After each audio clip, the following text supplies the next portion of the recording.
Salut à tous, alors aujourd'hui on se retrouve pour une nouvelle vidéo. Comme vous le voyez dans le titre, on va parler des métiers les plus insolites. Let's go!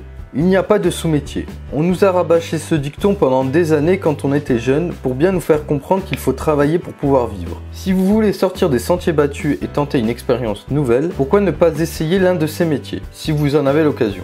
Testeur de toboggan. Quoi de plus motivant qu'un job où l'on est payé pour s'amuser? Non, ce n'est pas un canular. La société britannique First Choice a spécialement recruté une personne pour tester des toboggans dans le monde entier. Son boulot, en plus de faire du tourisme aux frais de la princesse, se résume à essayer de nouveaux toboggans dans des parcs aquatiques et les noter en fonction de ses impressions sur le splash à l'arrivée et sur la poussée d'adrénaline pendant la descente.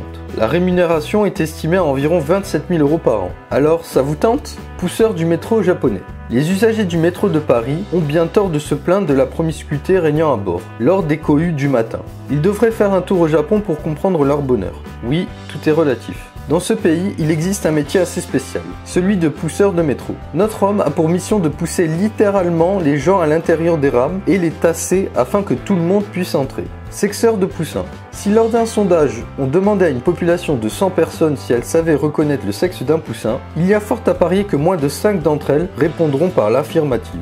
Le métier de sexeur de poussins n'est donc pas à la portée du premier venu. En effet, les éleveurs ont besoin de faire le tri parce qu'ils ont surtout la nécessité de garder les femelles étant donné que les mâles ne pondent pas. Ce job est très bien rémunéré, 55 000 € par an, mais il semblerait qu'il soit aussi très contraignant car très peu de gens se portent candidats. Je vous laisse donc imaginer ce qu'on fait des mâles qui ne pondent pas. Ça doit aussi expliquer le peu d'attrait pour ce métier. Pêcheur de vélo. Amsterdam n'est pas seulement une ville festive où les noctambules peuvent se défouler sans retenue, c'est aussi la capitale européenne de la bicyclette. En été, il semblerait qu'il y ait plus de vélos que d'habitants dans cette métropole sympathique. Mais ce que vous voyez dans les rues d'Amsterdam ne représente que la partie visible de l'iceberg. Il y a aussi plein de vélos dans les canaux historiques sillonnant la ville. Pour garder intacte l'image d'Amsterdam, la municipalité a créé des emplois de pêcheurs de vélos qui en remontent environ 15 000 par an. Énorme. Verbicruciste. En faisant vos mots croisés ou fléchés pendant vos heures creuses, vous ne vous doutiez peut-être pas que vous deviez votre plaisir à des verbicrucistes. Ce sont eux qui élaborent les mots croisés. Bien que mal rémunérés depuis que des robots ont fait leur apparition, cette activité a toujours ses adeptes.